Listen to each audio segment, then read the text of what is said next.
The escape pod shuddered violently as it tore through the atmosphere of Gliese 877c, a minor habitable planet on the far edge of the Orion expansion. Isla's fingers trembled as she strapped herself tighter into the cracked harness.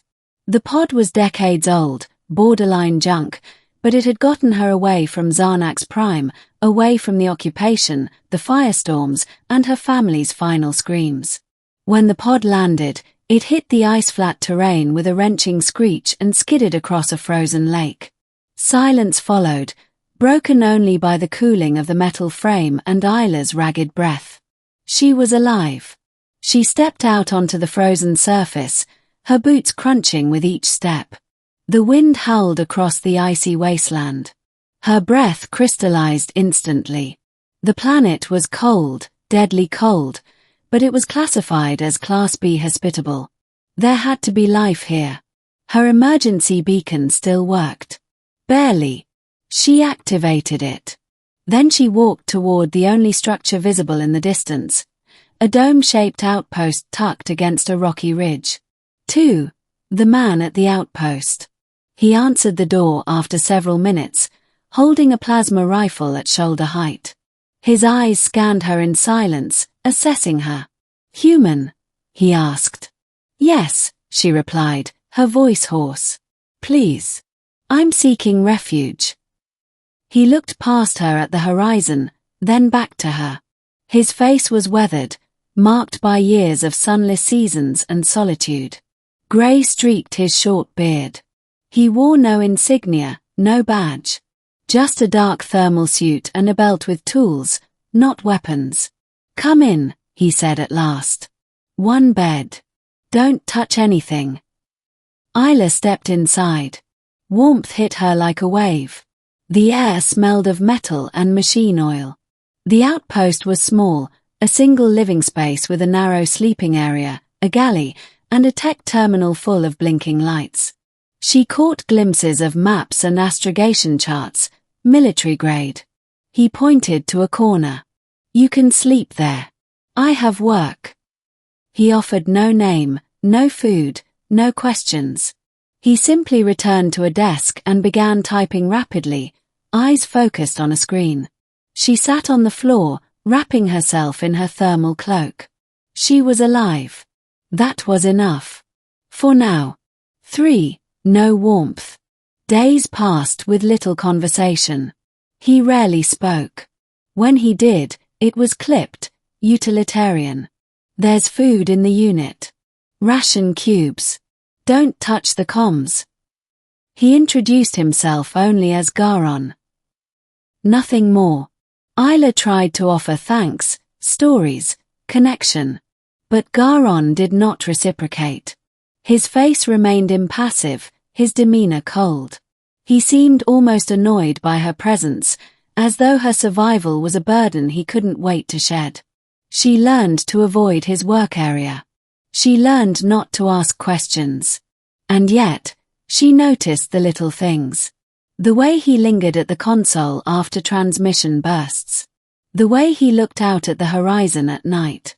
The nightmares that sometimes made him shout in languages she didn't understand. He wasn't heartless. He was haunted. 4. The broadcast. 3 weeks after her arrival, the outpost picked up a transmission, a weak distress call in an old Terran dialect. Isla leaned in.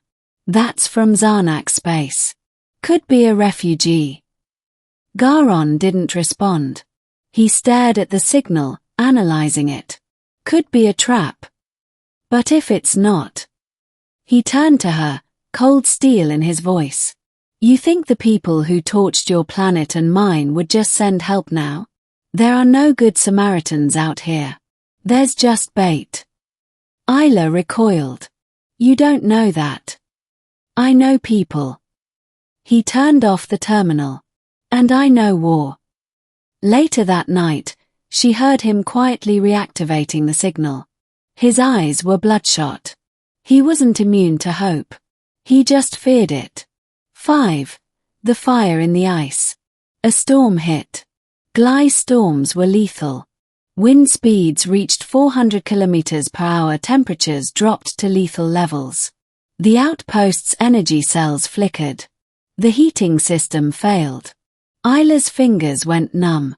The walls groaned under the pressure.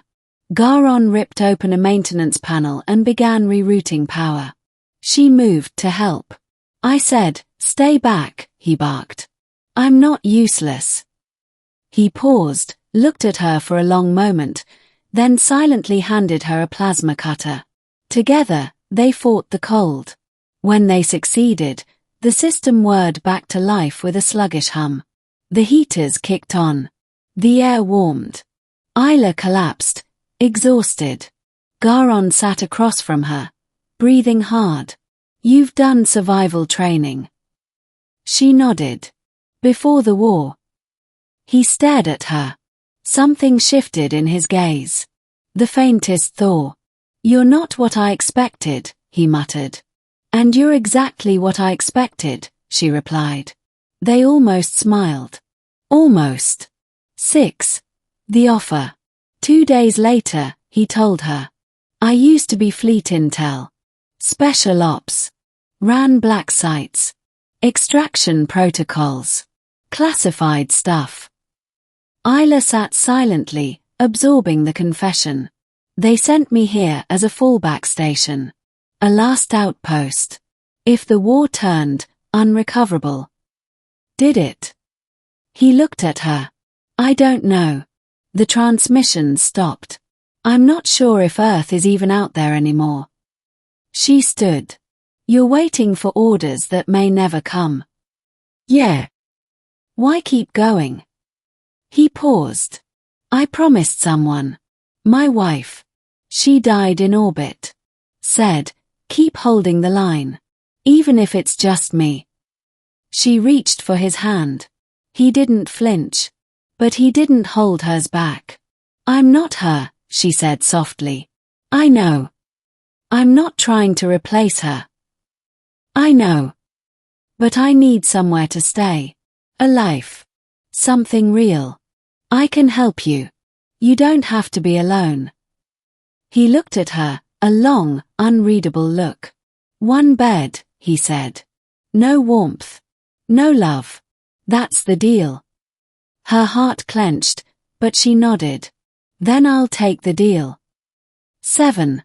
Not quite nothing. They settled into a rhythm. They worked together. They maintained the outpost. Scavenged old satellite debris. Repaired broken systems.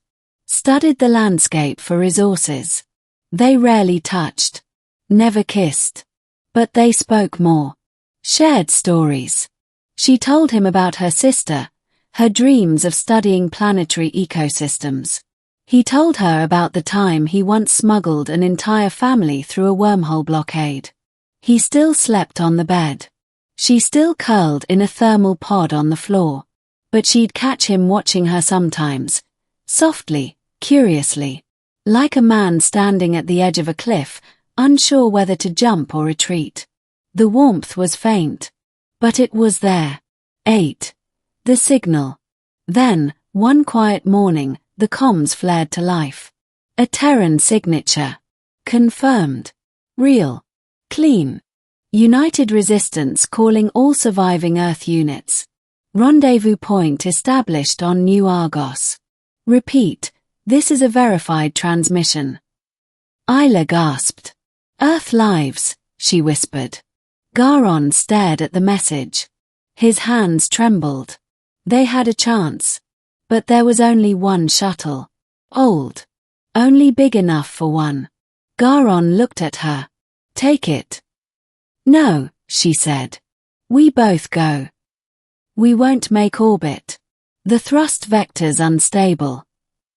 "Then we fix it." "We can't fix a cracked manifold with duct tape and hope." "I won't leave you here." His voice cracked. "And I won't bury someone else." They argued. Shouted. Cried. Then she took his hand. "We both go. Or we die trying." 9. Launch. They worked through the night, salvaging stabilizers, rerouting fuel lines, praying over old fusion igniters. At dawn, the shuttle shuddered to life. Engines coughed. Then roared. The atmosphere burned around them as they climbed. The sky turned orange. Then black. Garon watched the console. We're through. Isla laughed, tears on her face.